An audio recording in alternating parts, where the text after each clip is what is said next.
Hi Aries. Welcome to your quantum reading. This is for Aries, Sun, Moon, Rising. Welcome to my cross watchers. Cross watcher, you could be dealing with an Aries and the message is actually for you. So feel free to take it however it resonates with you in your situation. I'm just going to check on the current energies. So, take whatever resonates and leave the rest. Don't try to force it to your situation. Okay? Just leave it be. And yeah, all my information down below in the description box. My website link, Instagram handle, all that good stuff. And thank you guys so much for liking, subscribing. Thanks for all the ways that you've just been here and supported the channel. Let's dive in.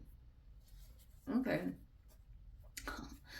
You know, it's interesting. I actually started your video and then it got lost, or I don't know what happened. So I had to start over. So here we are again. But this did come out in the first time. So I'm going to leave it there. Okay, Aries. So you have the father came out first. That's an archetype.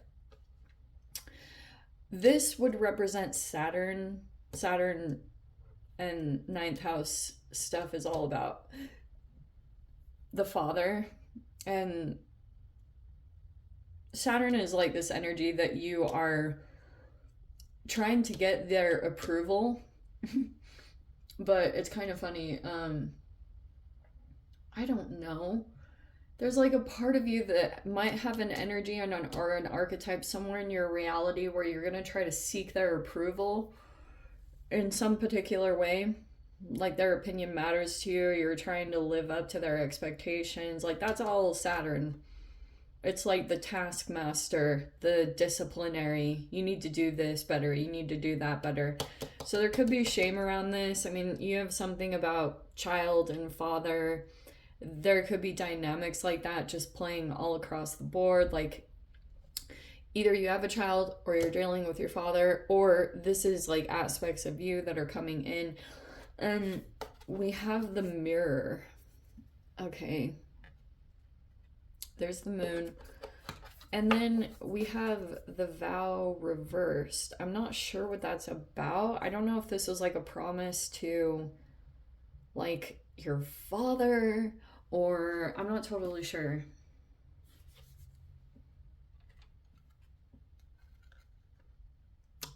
There could have been, what do I say about this, Aries? Let's grab some cards because I don't want to guess.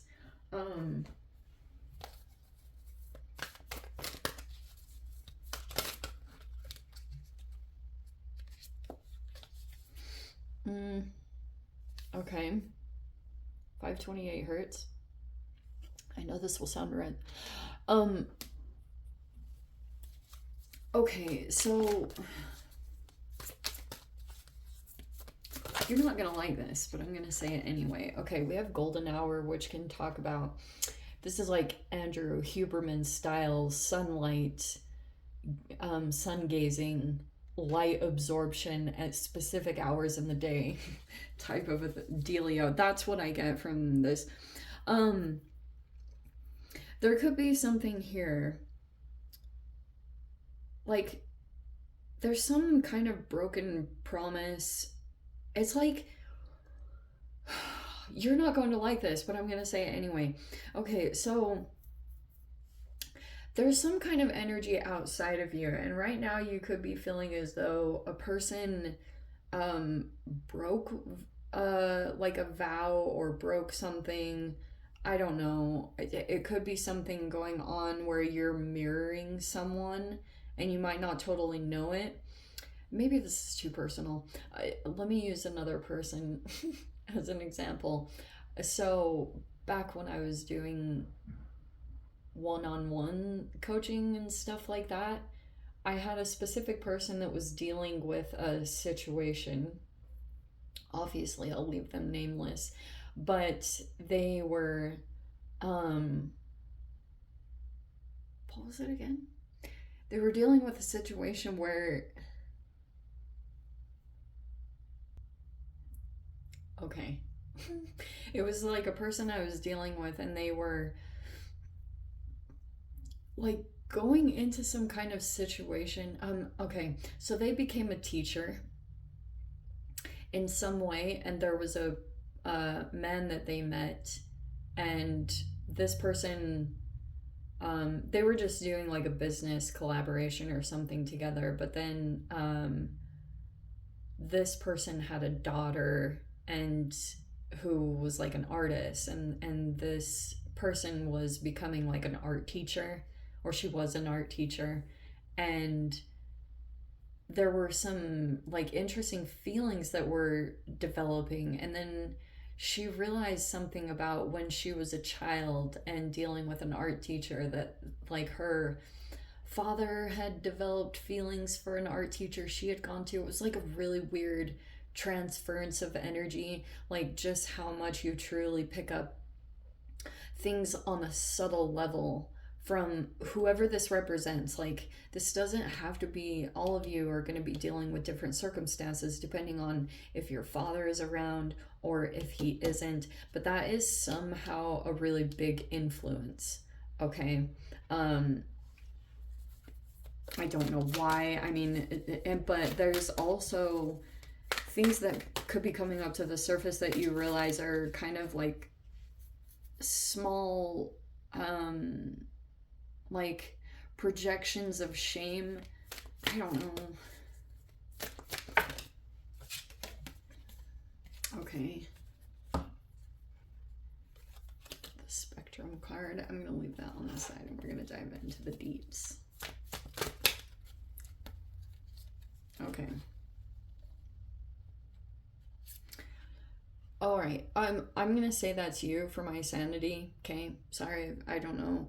But Queen of Wands, you might be more in a receptive energy right now, or you are just a female energy. Okay. I think that there's possibly someone in the mix. All right. So we have the Magician upside down, and then we have the Queen of Cups upside down. Yeah, that makes sense.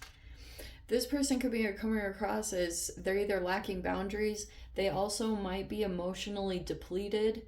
So that could be coming across as it can be CPTSD, or it could come across as passive aggressive, or because there's some, this person is sitting in a place of power or control, and they're not in the upright, which is meaning that, like, look, this is a person that's,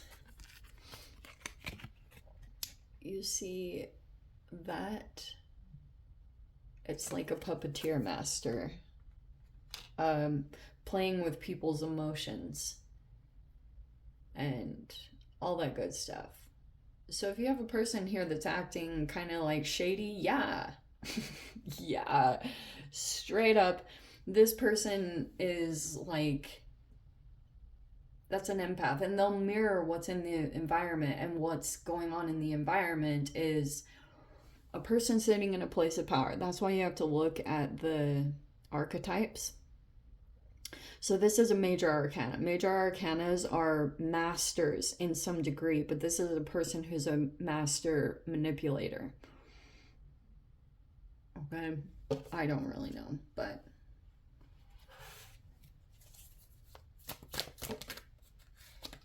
oh, the situation is closing out, or the cycle is. So this person could be manipulating certain emotions within people. Like, for example, I talk about this a lot. This is going to be an expression of Mars that comes up over this next month, which is why I did that ridiculous, it's not ridiculous, I actually love it, but the astrological thing last week, so you could see the planetary lineups. There's going to be another pulse of that Mars-Uranus square, where Mars will be like, which represents you are a Mars dominant energy.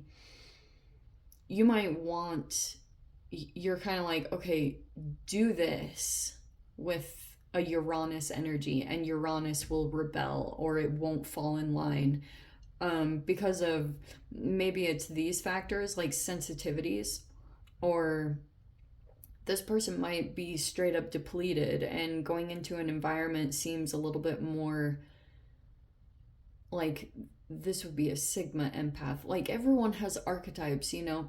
You can have deltas and betas and gammas and all, and did I say deltas and alphas? And even though you have an archetype right here, you can have them fall into a specific classification of alpha, beta, gamma, delta, omega, sigma.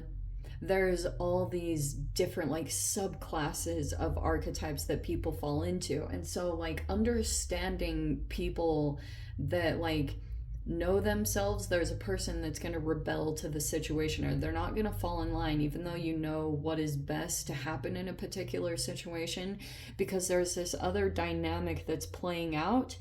And this is like what's so trippy about current frequencies that are activated. There's a person here that could be setting up a whole golden child scapegoat situation, and this person here, like this could be a little bit of a mother Madonna whore complex, where a person has someone that they want to be seen with.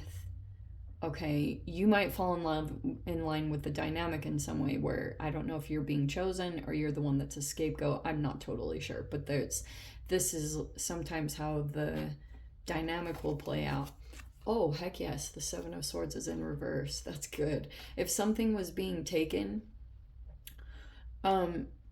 things could be coming to light around some kind of deceptive energy or whatever was taken. And we have the Seven of Pentacles reverse. Oh, that is hilarious. Okay. There was a person here that could have tried to do something strategic to try to exploit or take something of value from a particular person, but it didn't grow. Look at that. It didn't like plant. It didn't happen. Seven of Pentacles is literally, look how adorable this card is. So it's like a person that's investing. They're planting seeds to try to see if this idea or this investment is going to grow in a particular direction. And there's the Wheel of Fortune tied to it. So that's why this person might be turning in a completely different direction, or whatever they tried to grow, they could have realized it wasn't like their own energy. It could have been taken, and that's why it didn't progress. It didn't like actually turn into something profitable. So now there's a person here, because there's good luck in a person's favor, whoever is like going through the manipulation, even though this person is going to piss you off, or, you know, because they're reflecting another person. That's why I was saying to be conscious of dynamics, because if you somehow get pulled into the mix of this, you're gonna naturally hate the scapegoat. Everyone does. But they're the ones they are mirroring. They're getting projected at.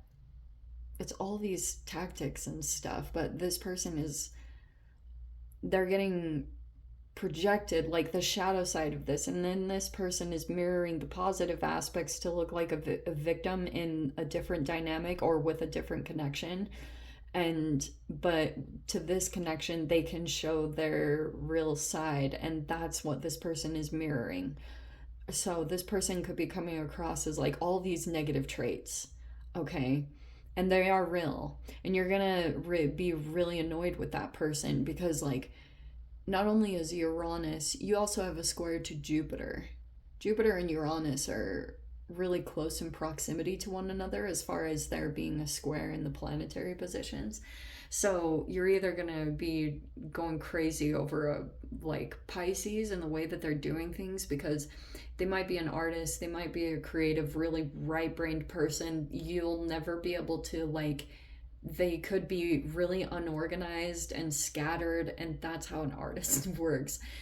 You know, try to make sense of it. It's just like, I've met tons of artists, and they all have that pretty much in common. It goes pretty close across the board.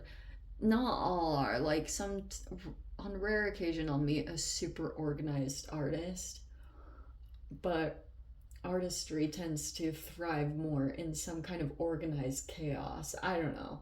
But, clutter is a trauma response. Anyway, I'm rambling. So, yeah, there could be something here.